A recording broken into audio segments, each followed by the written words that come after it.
traders. So on today's video nchange ndichi explain why ndapinda entry iri zvandaona ni reasons andaita sei andashandisa pakupinda. As you can see, time frame yandu kushandisa kuanalyze H4 time frame anditi nindro analyze using higher time frames nekuti ane less noise. Kana ndaona setup anditi ndobva ndachinotsvaga entry smaller time frame.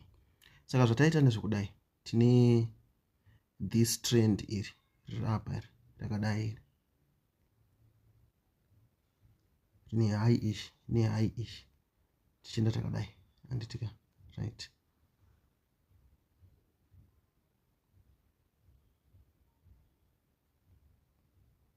Takadai anditika tine this high iri apa anditi toya high ish anditi tobva toya panapa patoita sei pata break a trend.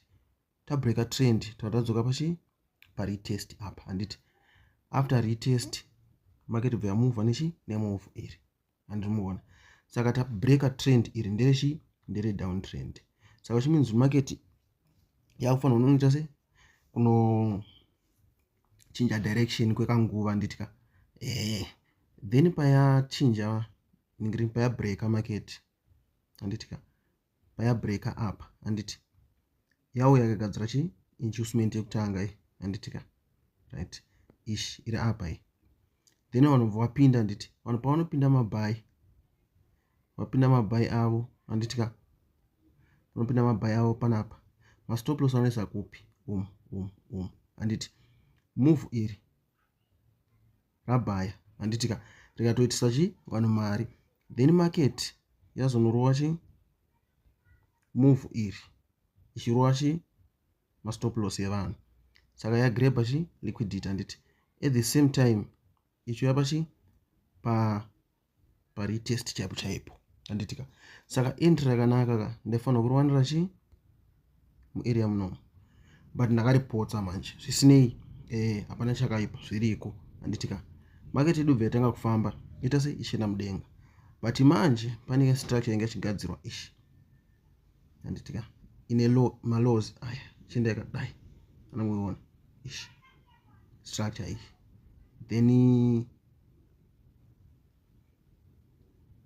irikwenda yakadai anditi iri kuita ngechi ita kunge flag nekuti tikati pull iri anditi toti structure yedu panapa anditi toti chi flag redu anditika right. Saka zvazvinoitika ndezvounodai market yedu payauya pa trend panapa anditi yagadzira kange kachi ka setup anditika kanoita ka flag mu smaller time frame reke tipinde chi mu smaller time frame tione kuti chii chakaitika right. Ndo pa area patanichitaura anditika market yedu yakagadzira chi yakagadzira setup iri dai iri. Saka tikadraw matrends edu tikuona chi iflag anditi nepo iri zvadaro manje market inowanika chinoita sei ichinofamba anditika ichinono break a structure panapa. Ya break a structure panapa vanhu vanotsvaga entry papi paretest panapa anditi vatsvaga entry vari kunopinda sell vakaema kuti sell redu chaita sei richadzoka uku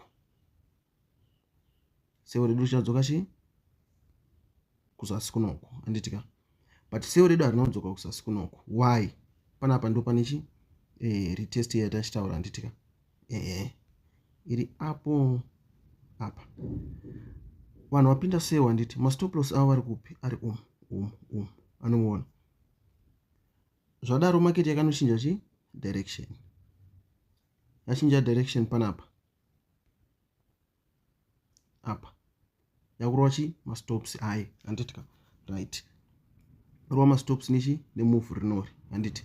Saka inini manje chazoita ndizopinda trade rangu apa nyaya yekunodai tikauya pamabasics echi emarket structure anditi ishi concept ishi anditi taifanira unoita sei kuno resist toita sei todona, but since toita sei tabreaka anditi by default resistance yautena ita chi support market inotsvaga chi next resistance chi mudenga ndo method yandita yanashandisa.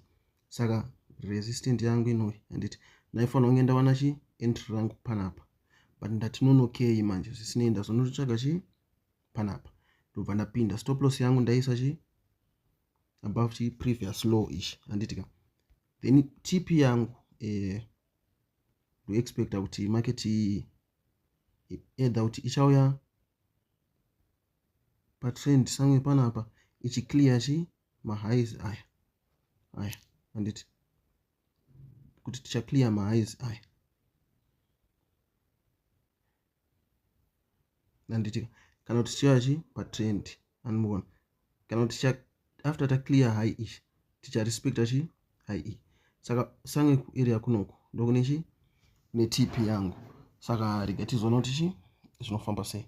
So kana uri munyowani wasvika pa this channel nhasi, please do like this video, comment awo ojoin subscribe.